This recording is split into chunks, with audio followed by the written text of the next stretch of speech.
Okay, welcome. We are talking with Matthew Swanson, who is the magician for Lonely Little Ghosts, which is a show appearing with the Langhorne Players online. You can acquire tickets by going to www.langhorneplayers.org, which is our website. The dates are June 25th, 26th, and 27th. So Matthew, just to sort of start us off, I'd like to ask you, so how did you get interested in magic? Right. So I've always been into magic ever since I was little. I have this sort of cheesy, I got a magic kit when I was a little kid sort of story, but it's always been peppered throughout my life. So as early as I can remember, I must have been 4 or 5 years old, and I saw a magician do the linking rings at my local library, and then I was immediately intrigued. And I want to say like a year or so later, I found a magic kit that had, a tiny plastic set of that inside of the larger kit. And I got it for Christmas along with a bunch of other tricks that were in there. And I was always just sort of on and off with it. And then it hit me about middle school, where I actually performed a magic trick for a small little talent show at a church. And then after about middle school, I hit my freshman year of high school. And that's when I really got into it. And then I started looking at YouTube tutorials for card tricks and other magic tricks. And I ended up, completely falling in love with it and doing magic for everyone I possibly could. So to say, how did I get into magic? It's always been a sort of seed that's planted another seed that planted another seed. And from ninth grade to 12th grade, I was just in it. And then I dropped it just naturally, just because my life got busy and crazy, coming of age, all that good stuff.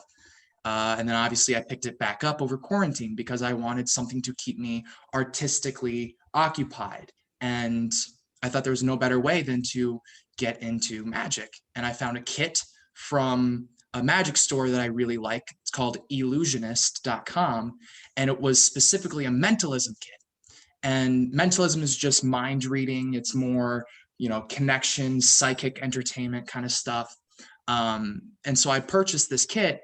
And it was like a completely grown-up magic kit. It was like a magic kit you buy for a 22-year-old. It's exactly what I needed. And it put me into this whole world of the online magic community. And, I was on Facebook and making connections with people in these online groups and communities. And then I got into like a Discord, and I've just been like meeting magicians back and forth nonstop for the last year, which has really set me on a huge path of sort of artistic revelation, seeing where the art lies within magic. I could go on forever and ever, but that's how I got back into it. Well, I think you also just kind of answered my second question, which was what rekindled your interest in magic, since the pandemic, and we've now sort of all been forced back into our homes, and just now that we're coming back out of it, or starting to. So I guess I talk a little bit more. What was it about the pandemic that sort of forced you to sort of rekindle your interest in magic? Right. It forced me to go back and learn everything that I learned between 9th and 12th grade when I was like 13 to 18. And I wanted to get better because I would go around to different schools in my area in southern Minnesota. And I wasn't good at sports, but I got excited for sporting events, whether I was playing them or if I was traveling to them for something else, because it was a whole new opportunity to perform. And this was, of course, when I was falling in love with theater at the same time.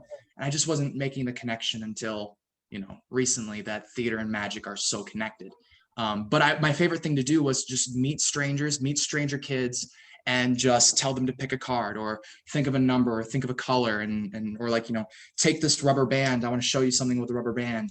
And there was a really big high I got off of having kids sort of scoff at it, show them, and then have them be like, whoa, hold on, Michael, come here. I need you to see this. I need you to see this. So there was a really big high that I got off of sort of breaking people's expectations and their preconceived notions of what magic is. Because I see magic as a really, really cool thing. And I understand, rationally, a lot of people don't really see it as this really cool thing. It's sort of nerdy and it's sort of geeky.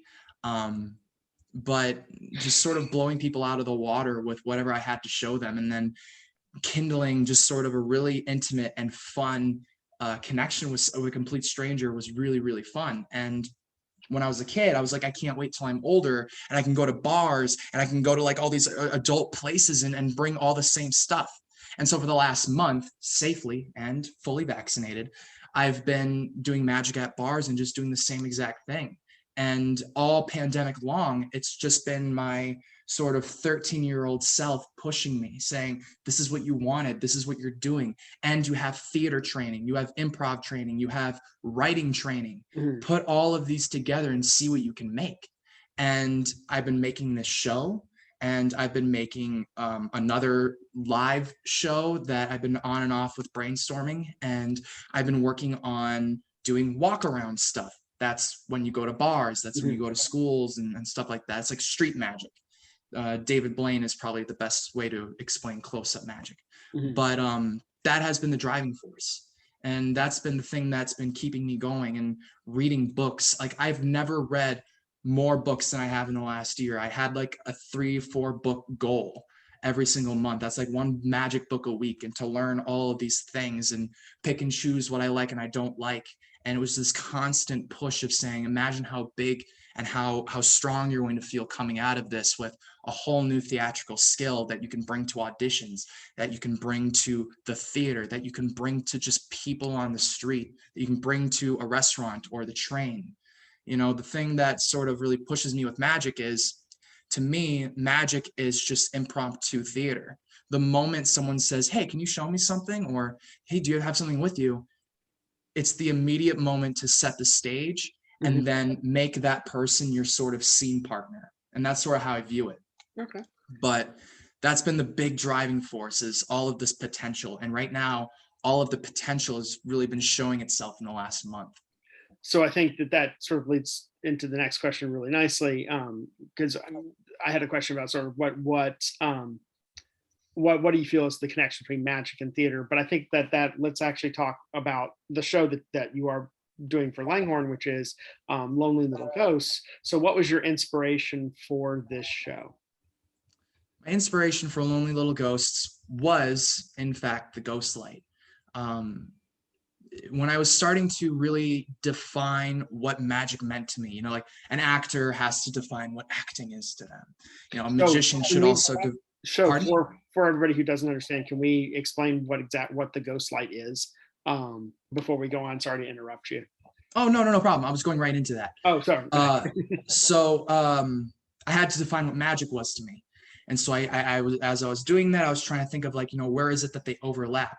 Well, theater itself is really superstitious, right? You can't say Macbeth in a theater setting. You just can't, because people are superstitious. Even if they're skeptical, they're atheists, they don't believe in anything. For some reason, you'll get them believing in the curse of the Scottish play. And I always thought that was really silly, because I definitely do not believe in that. I really don't. I believe in a lot of spiritual things. I'm a very spiritual guy, but I just don't believe in the superstitions of theater and stuff like that. And I started thinking about the ghost light. And the ghost light is a really silly concept, because every theater in America likes to believe that their theater is haunted by something or someone.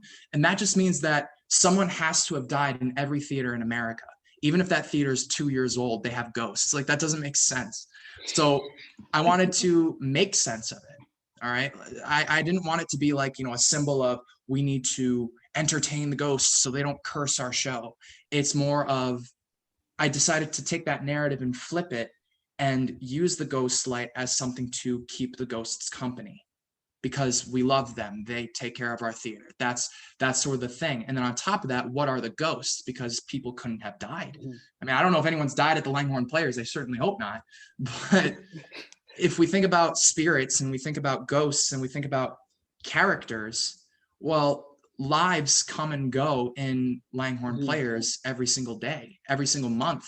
When a new show is built up, it's just going to be torn down. It is going to, in essence, die and be left behind. Mhm. So I started thinking of the ghosts of all the theaters not being dead people, but being lives that were born and left.